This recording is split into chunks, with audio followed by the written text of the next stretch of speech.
বন্ধুরা, কম্পাস ধারাবাহিকে আসছে এক চরম action.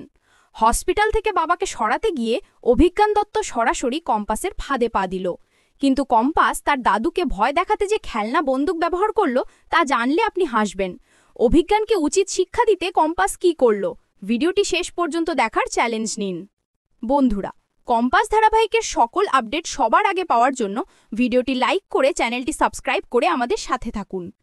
Abhijit Bhowmik heart attack করেছেন এই খবর পাওয়া মাত্রই কম্পাস তার বন্ধু জিতকে নিয়ে দ্রুত হসপিটালে পৌঁছায়। কম্পাস রিসেপশনিস্টের কাছে বাবার কেবিন জানতে চাইলে সে সহজেই তথ্য দিতে রাজি হয় না। তখনই সেখানে হাজির হন অভিজ্ঞান দত্ত।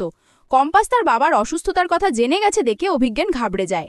সে বুঝতে পারে কম্পাসকে আটকাতে না পারলে রিসার্চের কাজ বন্ধ হয়ে যাবে। অভিজ্ঞান দত্ত আড়াল থেকে কম্পাসের গতিবিধি লক্ষ্য করতে থাকে। সে রিসেপশনিস্টকে চোখে ইশারা করে বুঝিয়ে দেয় যেন কম্পাসের বাবার কথা স্বীকার না করে। রিসেপশনিস্ট মিথ্যে বলে এই নামে কোনো রোগী এখানে নেই। কম্পাস বুঝতে পারে যে এটা অভিজ্ঞান দত্তের চালাকি। কম্পাস হসপিটাল থেকে বেরিয়ে যাওয়ার নাটক করে, কিন্তু সে আসলে আড়ালে লুকিয়ে থাকে। সে দেখতে পায় অভিজ্ঞান রিসেপশনিস্টকে মোটা অঙ্কের টাকা দিয়ে অভিজিৎ ভৌমিককে দ্রুত অন্য হসপিটালে সরিয়ে ফেলার ব্যবস্থা করছে। অভিজ্ঞান নিজে কেবিনে যায় এবং অখিলেশকে ফোন করে সাহায্য চায়।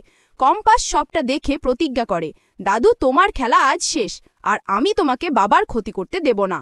অভিজ্ঞান ও অখিলেশ যখন অভিজিৎ ভৌমিককে কেবিন থেকে সরানোর চেষ্টা করছে, ঠিক তখনই কম্পাস রুদ্রমূর্তিতে কেবিনে প্রবেশ করে। কম্পাস তার ব্যাগ থেকে একটি খেলনা বন্দুক বের করে অভিজ্ঞান দত্তের দিকে তাক করে।